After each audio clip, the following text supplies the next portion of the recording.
Hello, everybody, and welcome back to another edition of A Handful of Hope. I'm so happy and grateful to have Lauren with us here today, who is a certified goal coach and Feng Shui expert. Over the last decade, she's worked with thousands of women, helping them achieve their goals and elevate their spaces.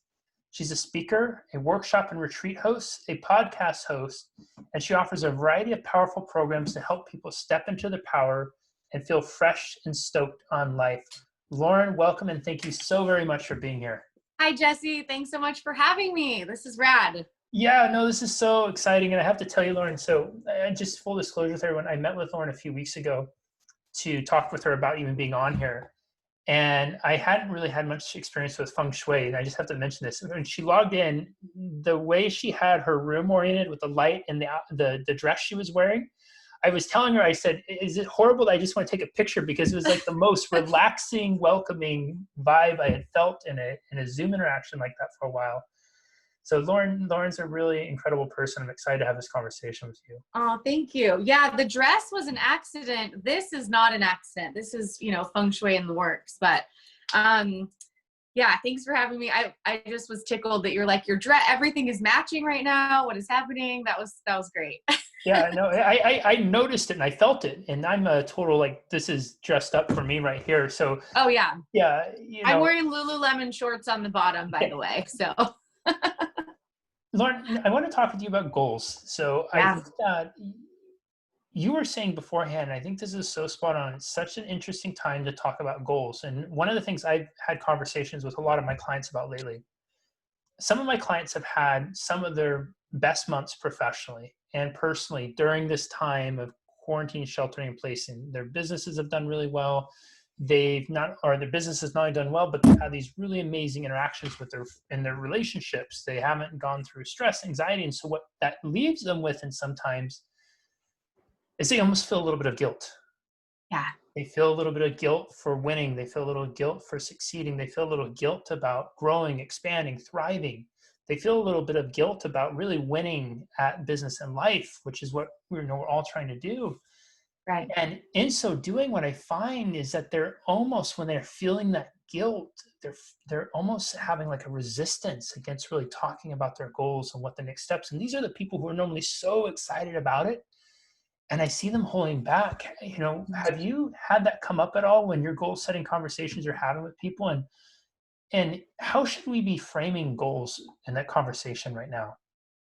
Yeah, I have had it come up. It's really common right now. I think that we feel like, the world, the planet is hurting and there's, this pandemic going on. And so it almost feels selfish to some of my clients for them to stay hyper-focused on what makes them happy and healthy, So it's an interesting dynamic that we have going on. So what we've been working with really is sort of understanding what's in your sphere of influence, right? Typically when I work with clients, we're talking about 1 year, 5 year, 10-year goals. I have a little saying that I call BHAG, and it's called Big, Hairy, Audacious Goals. So we work on BHAGs, which is like the private jet and and there's just so much unknown in our climate right now. So we've been working within the sphere of influence, which is your health and your home and your personal and professional development, things that you can control, right? And I don't mean control, things that you're able to absorb and have an impact on, right? Like your home environment, for example. There's so many things that I've wanted to do to my home that have been on my goal list for so long. And they just sort of fall to the wayside because my why, which is step number 2 of my 7 steps of goal setting, my why just hasn't been that strong, when you have a really strong why, it tends to propel your goal towards the top of the list. So yeah, we've just been kind of zoomed in a little bit now that it feels like there's some light at the end of the tunnel of the whole COVID-19 thing. Really just looking into how can we create a really beautiful rest of 2020. Like the beginning, kind of a wild ride, maybe there's some things that we can do to inject some real happiness into the rest of the year. And if so, I think that we all need to be empowered and understand that there are things that we can do to kick that ball into the court,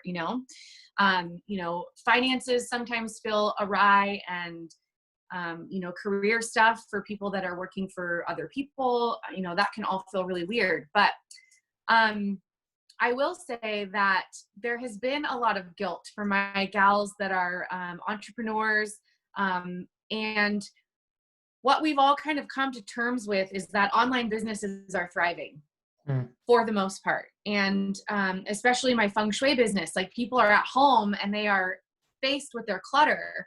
And the goal setting has been so powerful as well. And it's like, sometimes I wake up and I say, today is like day one of my launch mode, right? For a program or a course or whatever. And I'm like, gosh, should I, is it the right time to be selling, and it's really something that I need to tap into and remind myself that the world needs what I have to offer, and I'm here to serve, right? Like I'm here to serve and, support my own business as well. So what I've been coaching my clients, long story short, is the world needs to hear what you have to offer.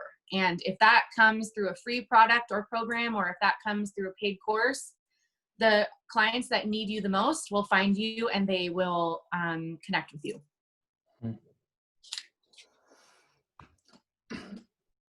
Lauren, have you seen goals evolve? And what I mean by that is, what I feel during this time, and this is, what is this now, mid-May as the time of this recording, so we're still mid-May 2020, so we're in the middle of the Corona COVID pandemic.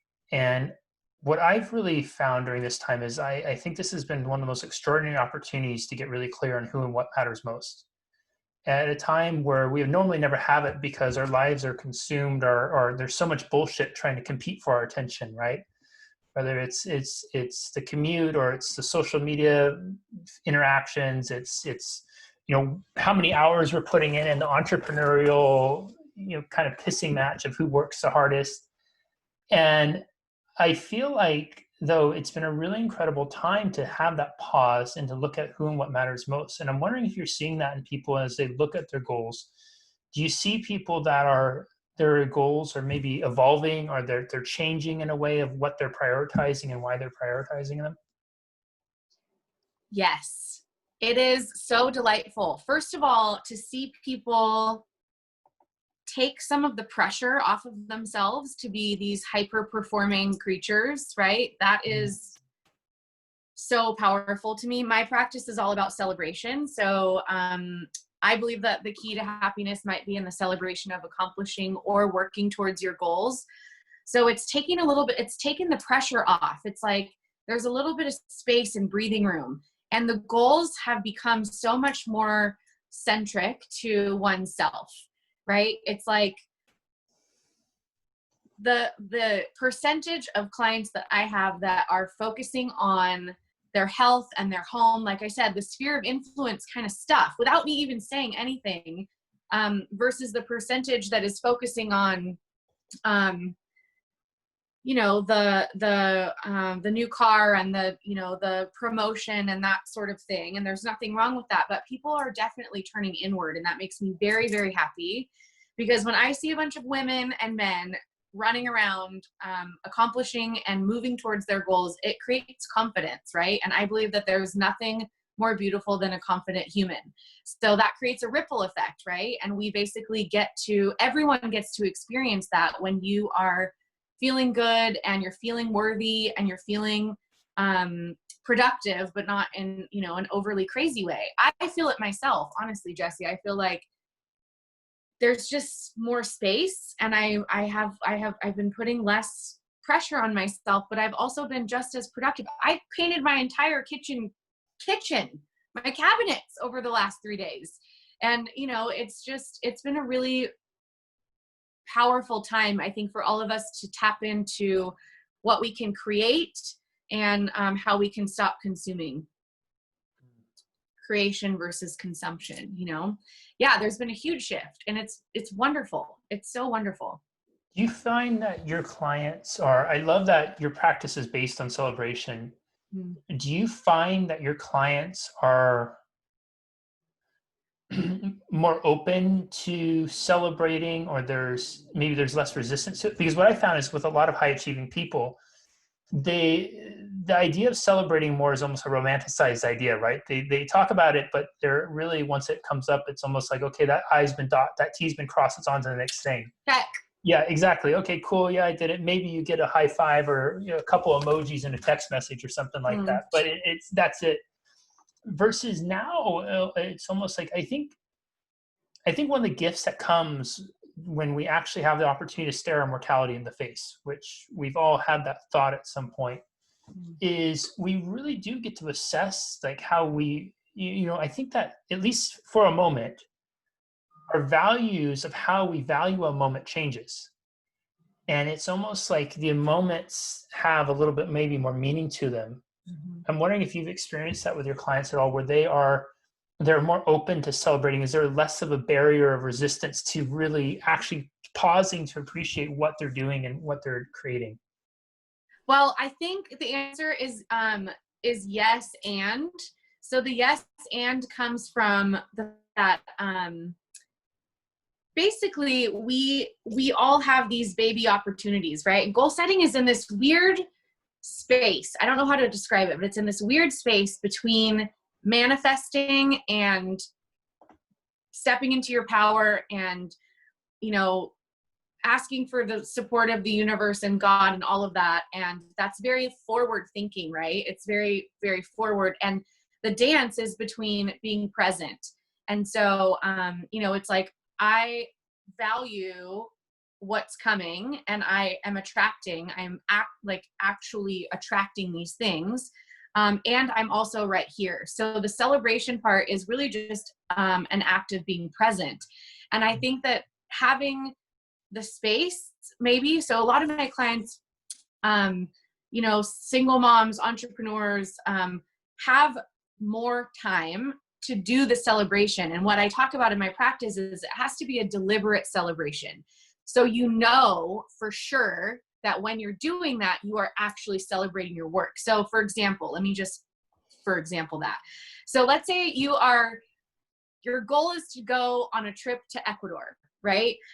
You going on the trip to Ecuador is not the celebration. It's going to be awesome and you did it and that's amazing. But the celebration of you working towards that goal is maybe a nice dinner that's separate and that's, you know, specifically carved out for you to celebrate that goal. So yeah, I think that it's been really fun for my clients to sort of play more in, you know, okay, what different ways could I celebrate this versus I'm going to celebrate when I get there. So it's like our goals are a bit more, they're more zoomed in. So time frame wise, and it feels like that sort of invites the opportunity to celebrate more and along the way, right? We're not working on 10-year goals. We're working on like getting, you know, feeling wonderful in 2020. And so there's all these little baby opportunities, these moments where we can celebrate, and they're all written down in my practice. These baby deliberate celebrations are part of the practice. So it's just fun and powerful. I love that. Little baby moments. Baby moments. Yep. Did that answer your question, Jesse? Yeah, I love that. I haven't heard baby moments before. That's fun. I really like that. When you're walking your clients through goal setting process, what is the biggest sticking point you find them encountering when they're setting goals, and how can people overcome that? 100%. So I think there's a big difference between doing the activity of goal setting, which is the piece of the journaling, and it's writing down your action plans, and it's carving out basically everything you must do to make the goal happen. That's very much like a pen to paper situation. So where I help clients sort of bridge the gap is taking it out of your journal and getting it into real life and getting to work. So I think the biggest sticking point is doing the work. It's putting in the actions, right? And so nature abhors a vacuum. And so I always tell my clients, like, what's one tiny thing when we get off the call today, one tiny thing that you can do to get this in motion, right? That tiny little step, it's like a snowball, you know, rolling down the hill. So just getting that one little thing going. So I think that, yeah, taking the first step and taking action. Also, the accountability part is huge. So there's a big difference between internal and external accountability. And like Jesse, let's say, for example, I was like, let's meet at the gym at 9, when we get to go to the gym again, so excited, and I bailed on you, 3-4 times, and I flaked on you, you would say, you know what, that doesn't feel good. There's a breakdown of the relationship there. You would probably not want to go to the gym with me anymore. And likewise, when we make promises to ourselves and we say we're going to do something and then we don't do them, there's a breakdown of relationship there as well. So internal accountability is truly a muscle that needs to be flexed over time. And I have clients that are very good at it. They don't need to necessarily tell anyone what they're up to stay on path. But I think that having external accountability and taking that step in your goal setting process to find someone that you can share what you're doing that will keep you accountable, gently. It's not like these aren't like tattooed on our arms, just gently sort of support you and lift you up in your process. That's another sticking point. So changing from, I'm going to keep this to myself and I promise I'm going to do it, which I am so sneaky. I will not. Like, if I'm like, I'm not going to tell anyone I'm going to go do my Peloton at 9, I don't do my Peloton at 9, right? And so we want our internal accountability to be as strong as our external accountability. Whereas I would say, Jesse, I'm meeting you at the gym at 9, and I was there every day. And then you understood that, that's powerful. So to paraphrase, the two kind of sticky points are getting to work and, taking those kind of first steps, taking it from your journal into real life, and also taking that step into accountability land. We're responsible for the work with our goals. There's not a lot of other people that are responsible for it. And if you really want it, like I talked about the why, which is the second step in 7 steps, when you have a really strong why, you're going to want to work on it, and it's fun and it is exciting. Like I was like, I'm going to paint my cabinets. I'm going to do my whole kitchen. It was all oak. It's like, okay, this is a goal. I really need to think about this. Why do I want to do this? Because I want to love my kitchen. I want to cook delicious food in my kitchen. And I want, the happier the chef, the happier the food. It's all about energetics of food. So that was the goal. And when I wanted to stop and when I was tired and my feet hurt, it's like, why do I want to do this? And sure enough, you're back on track. Yeah. Start with Why by, I think it's Seth Godin is a fantastic book. Is it Seth Godin? Start with Why. Simon Sinek started with Simon Why. Sinek. Thank you. Yes. I get those two. Yeah. Fantastic book. Accountability Land is one of my favorite places to visit. Yeah. And I've often found, though, for myself and for others too, that one of the challenges in having an extended stay there is there's this impatience that comes up. And it's this impatience of, so I recognize fully that it's smaller steps are going to get me a lot further usually than these big, huge ones, even though, we hear massive action, but often the most massive action is taking that first tiny step. Right. We have more stability, we get more assuredness of our footwork, everything else. And we're less likely to trip and fall if we take those huge, big steps when we're unsure of the terrain right away. But when we go in and we're in accountability land, we're impatient to get through to the other side of it, and we start trying to run before we're ready to walk. How do we negotiate that? Like, how do you get someone to really value and appreciate that?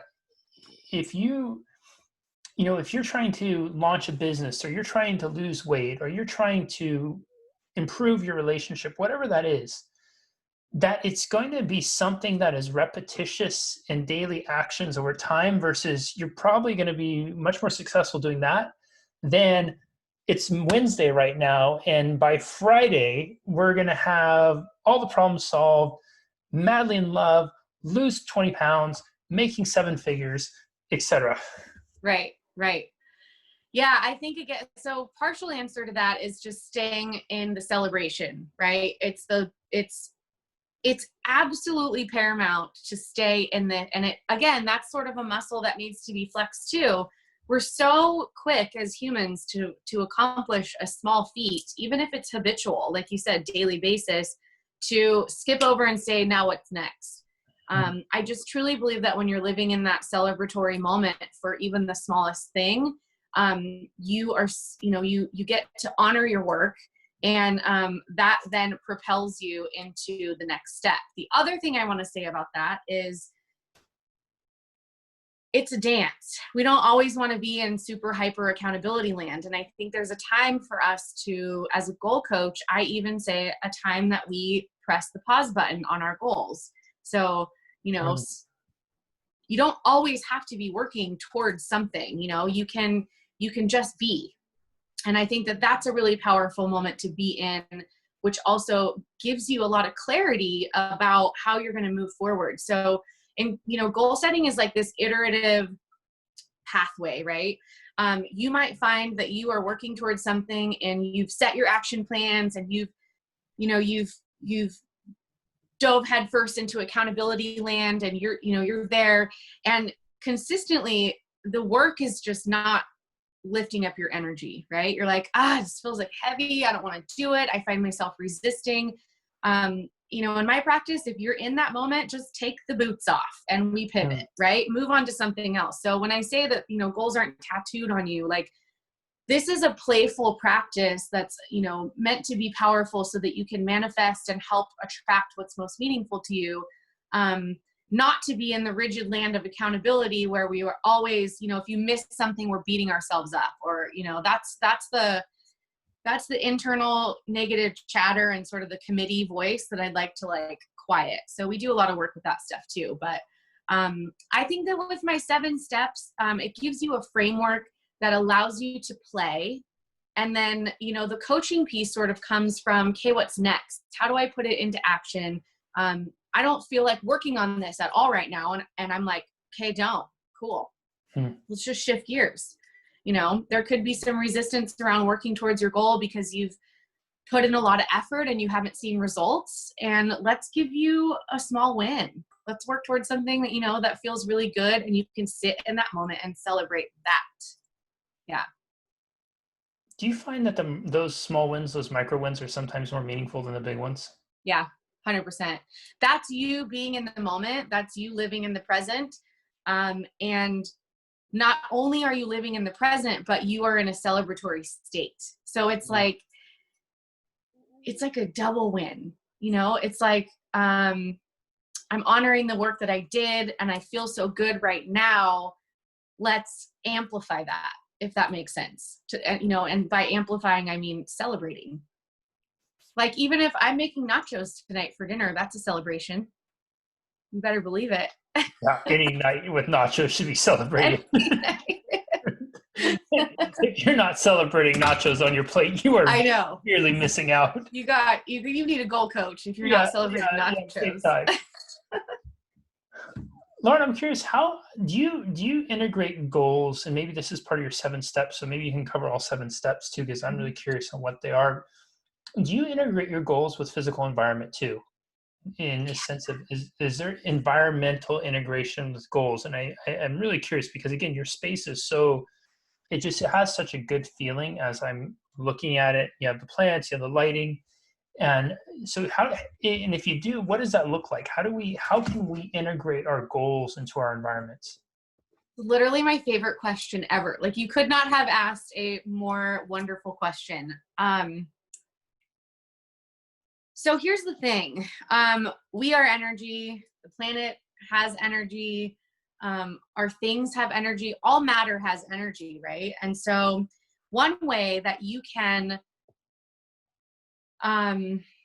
supercharge your goals is to understand that your physical space has energy as well. And I love that you said it feels good and it looks pretty, right? Like, it's nice to look at. So automatically, when you see something that is pretty, it elevates your energy. Likewise, if you see something that's broken or in disrepair, or it's, full of clutter, that lowers your energy. So, this is this ancient Chinese practice. It's actually a natural science, and it's called Feng Shui. And so how all this happened is my mom and I are business partners with the Feng Shui Collective. And we, she's been a Feng Shui practitioner, consultant, guru master for 30 plus years, and she's a Virgo, so she's very tidy. And so, you know, I kind of grew up with this, and what we started doing was I was hosting goal coaching workshops, and then she would follow up with a Feng Shui workshop after. So here's the process. Learn how to set your goals and set them with intention. So work my 7 steps, all of that. And then figure out where your goal lives energetically inside of your home and in your body, and get to work. So what we figured out was that, and no one else is doing this, which makes me so happy. There's literally this eruption of power when you know the energy centers of your home and you have a goal there, right? Like this is my abundance area, right? So we have lots of growing things, lots of light. I've got, you know, my crystals and all kinds of, you know, they're called Feng Shui cures, but this is my money zone. So if I have a money goal, I know exactly where to work in my home. And I cannot tell you the number. I mean, we have hundreds of testimonials that is like, you would not believe what happened. I set my goal. It was a career goal. I wanted to, you know, shift or get a promotion, and bam, got to work, and it's there. And that's really like the most wonderful part of what we do. You know, it's like these we call them magic, like these magical stories that, like, you know, coincidence, maybe, I'm not sure. I think that you went to work in your space with intention, and that's literally the definition of Feng Shui, by the way. So Feng is wind, and that's intention, and that's what you cannot see. And Shui is water, and that's moving things around that you can touch, like you can touch water. So when you combine, it's not just interior design, you're combining the movement of matter in your homes with your intention, and it's just the most wonderful thing. So yes, in short, I will say that there is an incredible convergence of being crystal clear with what you want. And I truly believe in the power of written word. Like, write that shit down, write it down. If it's an idea and it's just banging around in your head, it's going to stay an idea, and the universe is going to understand that you're serious when you take the first step and write it down. You know, that paired with understanding the energy centers in your home and in your body and on the planet, it's wild. It's the most wonderful thing to experience with our clients. Absolutely wonderful.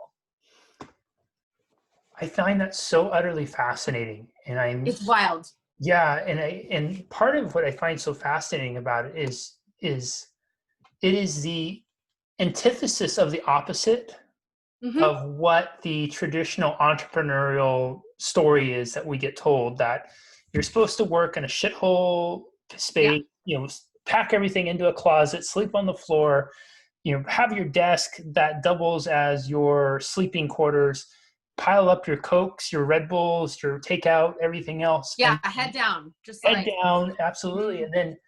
And so then so many of the people I feel like that are almost revered as being these entrepreneurs that have built these great businesses, you look at them and you wonder, well, like, are they fulfilled? Are they really happy? Like, they've built this great business. And the fact that you're so intentional with creating a physical environment that integrates with your goals and it's energetically in alignment with that, I think it fortifies them. Yeah. It fortifies them, truly. Yeah. I think that's absolutely incredible. And I think it's almost in a way too, maybe that, you know, there's that whole act as if piece, right? But if you're energizing it from that as if versus why would you have to, I just don't agree that our goals, to achieve our goals, it has to be dirty and muddy and grind it out and all those types of things. I think it can be well lit and bright and happy and elicit these good feelings. And it doesn't have to be that trudging off through the mud and going to battle type thing that we're often brought into, that it can be this really beautiful place that we feel so excited to be in. Right. Like, I mean, you know, the process is like, do you want the process to be like a soft, easy journey where everything is sort of flying at you in the most wonderful way? Or do you want to dig through, you know? And I think that really one of the key things that I talk about in this practice is that our spaces are not only a reflection of who we are, but they are a reflection of who we are becoming. And so when I think about my goals and how I would like to move towards them, and experience, you know, the ultimate achievement and that amazing celebratory state, I would like to instill, you know, the power of manifestation, and I would like to experience some ease as I go through.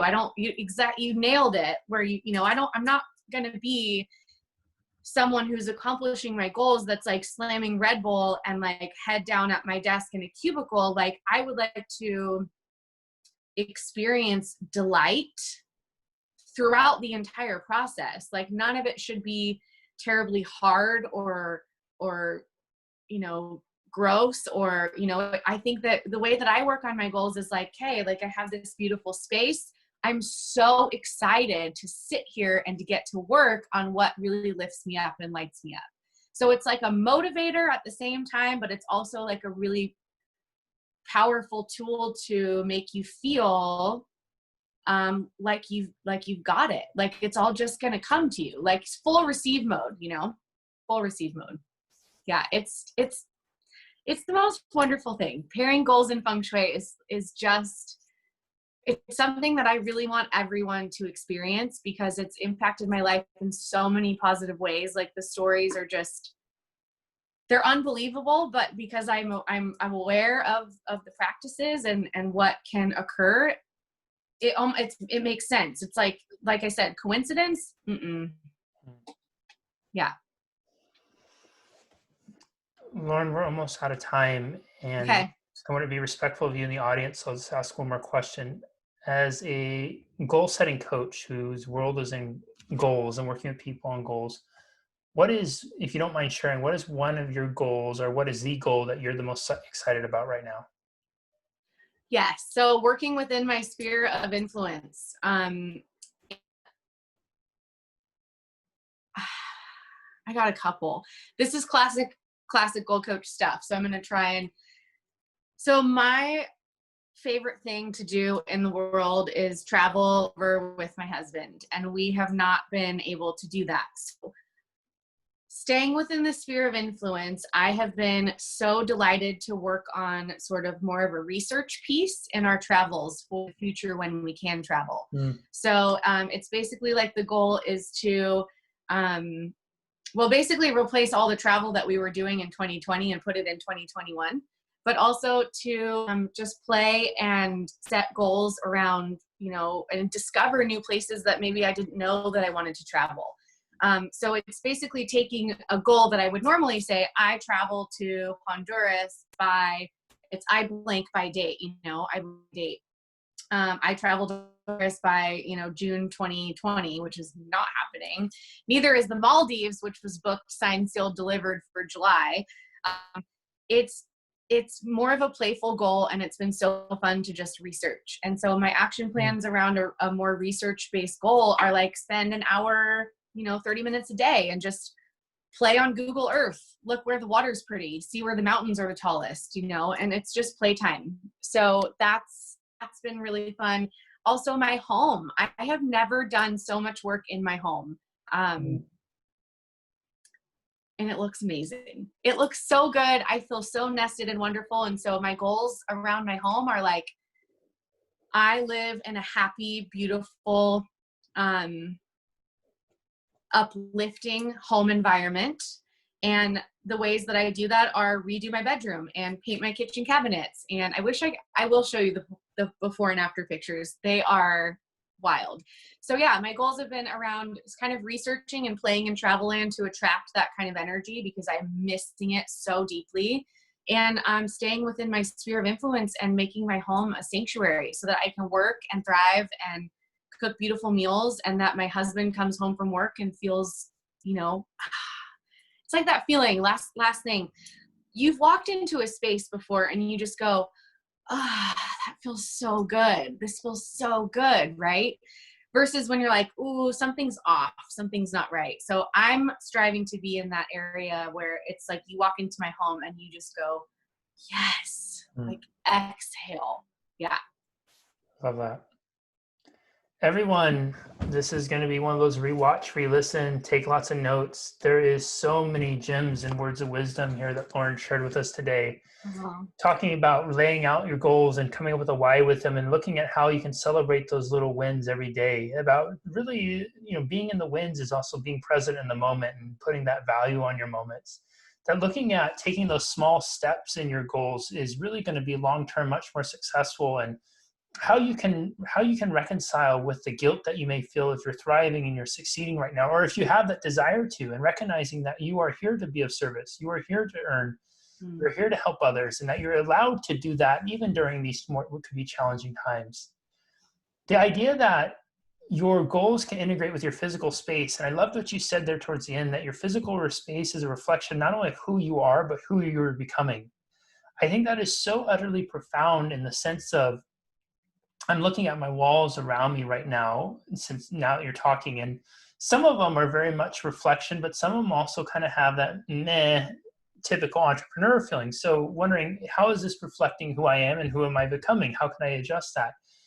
The opportunity that there is there with being accountable to yourself and getting that internal and external accountability, and how important that is, and seeking that out in your life. And last but not least, all of us are experiencing maybe some alterations in our plans. The best laid plans that we came out, this whole thing really happened where we came out into 2020, new year, new decade, laid out our goals. This was going to be our year that we were going to do X, Y, Z, and then this thing happened. And so we have choice in that. We could sit there and mourn what we perceive as a loss, or we could do exactly as Lauren did and shift the goal and look at playing. And I love that the goal that she's most excited about right now is looking at how she can just play more on building towards those goals that she once had for this year, and now she's now moving back into the new year to come in 2021. And what a beautiful thing it is. All of us could find 30 minutes to go on Google Earth and just play and allow ourselves to Right. think about where we want life to take us. Lauren, this has been absolutely incredible. Thank you so much for sharing. This has been, what a blessing it's been. Thank you. You're so welcome, Jesse. Thank you for having me. So much fun. Absolutely. We'll see you next time, everyone, on another edition of A Handful of Hope. Bye-bye.